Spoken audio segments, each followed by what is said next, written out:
Hello बच्चों। आज हम क्लास 9th की ये वर्कशीट 35 डिस्कस करने जा रहे हैं बच्चों।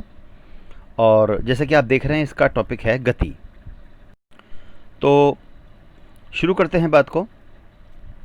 जैसे कि वर्कशीट 35 23 तारीख की वर्कशीट क्लास 9th गति।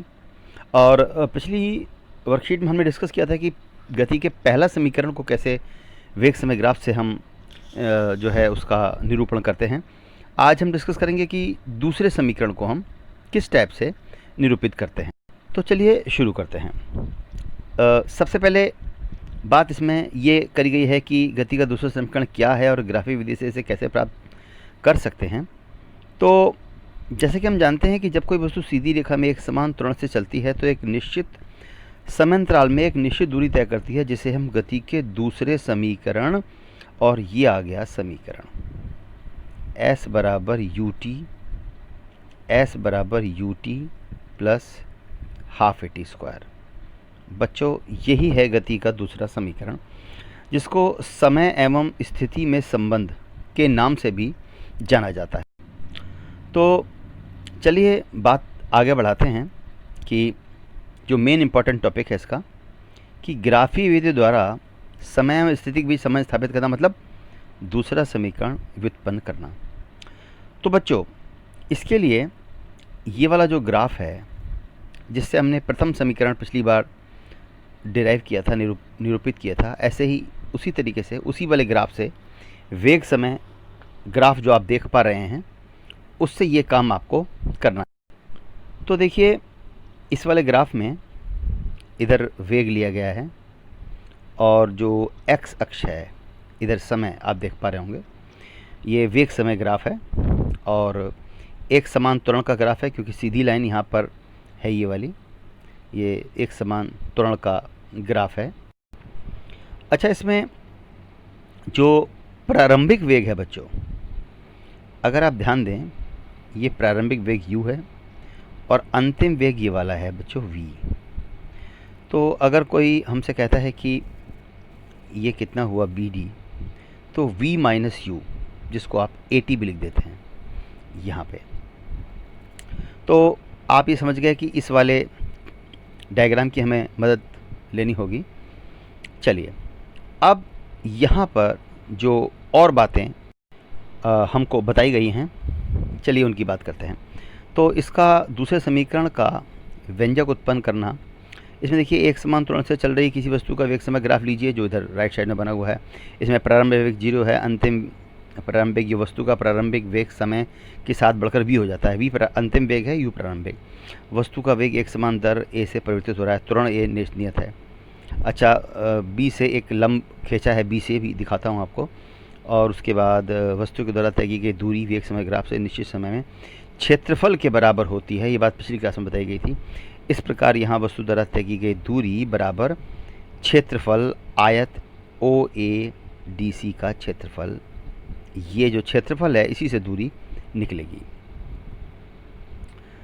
तो BC लंब देखिए कहाँ पे खींचा है, ये देखिए, आप देख सकते हैं कि ये जो है यहाँ पर ये BC जो लंब है वो यहाँ पर ये खींचा गया है, BC लंब।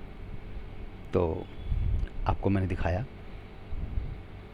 अब जैसे कि पिछली बार भी आपको मैंने बताया था कि जो दूरी होती है वो क्षेत्रफल होता है। क्षेत्रफल जो है इसमें दो भागों में निकाला जाएगा, आयत का क्षेत्रफल OADC का प्लस त्रिभुज का क्षेत्रफल। आयत का क्षेत्रफल होता है लंबाई गुणे चौड़ाई, त्रिभुज का 1/2 आधार गुणे ऊंचाई। और इसमें चित्र यहाँ पर बना हुआ है, आप उसे देख लेंगे आराम से, कोई दिक्कत नहीं है। पिछली क्लास में भी आपको ये बात बताई गई थी। तो यहाँ पर जो है आयत का क्षेत्रफल निकाला, त्रिभुज का क्षेत्रफल निकाला, इनकी वैल्यू पुट करी हैं। और आप देखिए कि जो BD की वैल्यू है वो आई है 80। ये देखिए BD की वैल्यू 80 है और OA की वैल्यू U है, OC की वैल्यू T है। इन सब वैल्यू को हमने रख दिया समीकरण 1 में। ये समीकरण 1 है।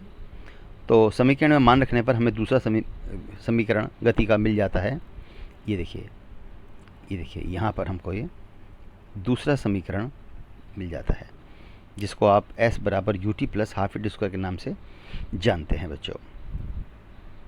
तो इसमें आप देख सकते हैं कि u है प्रारंभिक वेग, v अंतिम वेग, a त्वरण है, s दूरी है और t को समय माना गया है। तो ये हमारी बात हो गई बच्चों।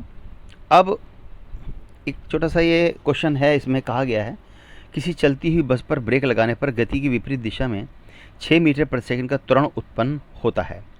यदि बस ब्रेक लगाए जाने के बाद रुकने में 2 सेकंड लेती है तो तय की गई दूरी ज्ञात कीजिए।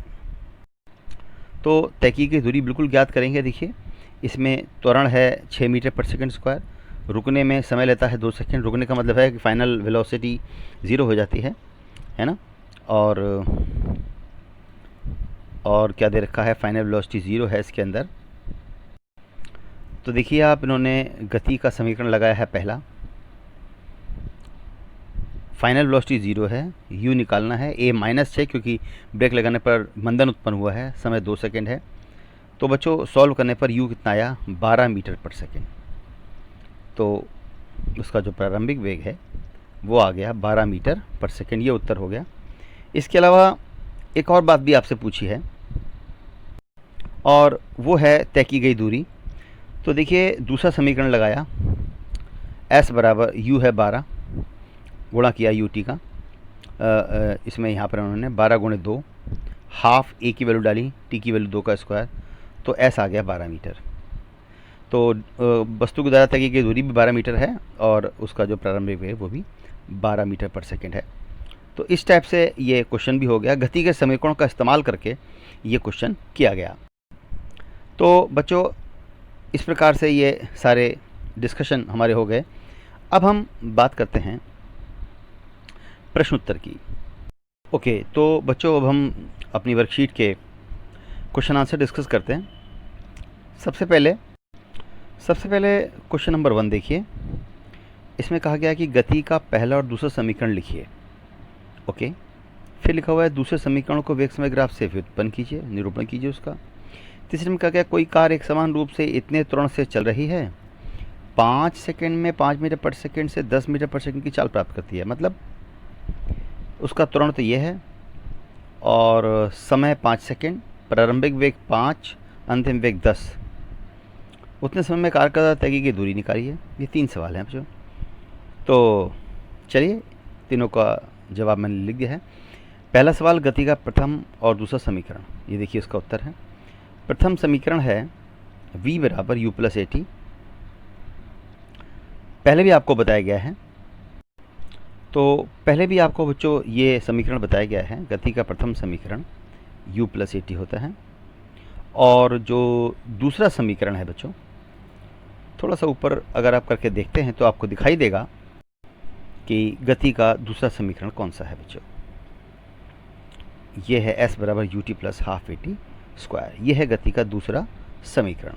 तो ये पहले प्रश्न के उत्तर आपके सामने हो गया। तो दूसरा वाला प्रश्न जो है वो तीसरे के बाद डिस्कस करेंगे। अब देखते हैं तीसरे प्रश्न जो है एक न्यूमेरिकल है बच्चों, एक आंकिक प्रश्न है। देखते हैं इस आंकिक प्रश्न में क्या दे रखा है। इसमें बच्चों त्वरण दे रखा है 1 मीटर प्रति सेकंड स्क्वायर और 5 सेकंड के समय में कार 5 मीटर प्रति सेकंड के प्रारंभिक वेग से बढ़कर 10 मीटर प्रति सेकंड का वेग प्राप्त कर लेती है। तय की गई दूरी ज्ञात करनी है। तो देखिए कौन सा समीकरण लगाया है। दूसरा समीकरण यहाँ पर लगाया गया है, s बराबर U T plus half AT square. u है 5, t है 5, हाफ गुणे एक्सेलरेशन 1 है, t का स्क्वायर 5 गुणे 5, 5 पंजे 25 और यहाँ 25/2 आ गया। 25 प्लस 25/2 यानी कि 12.5 और आंसर आ गया 37.5। बच्चों ये हमारा हो गया तीसरा प्रश्न का उत्तर आपके सामने बच्चों।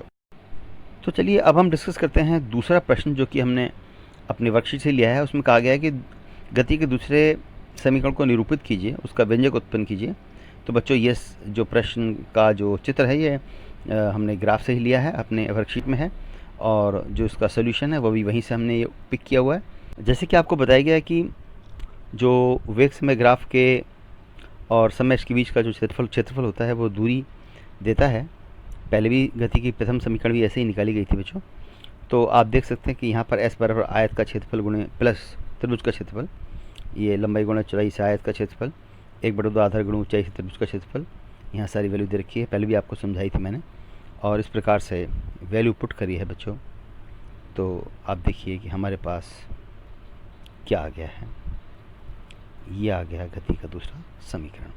तो इस पूरे को आप उतार देंगे, सारे प्रश्नों के उत्तर हो गए। अब आप करिए, अच्छे से याद करिए। Practice makes man perfect. Good bye.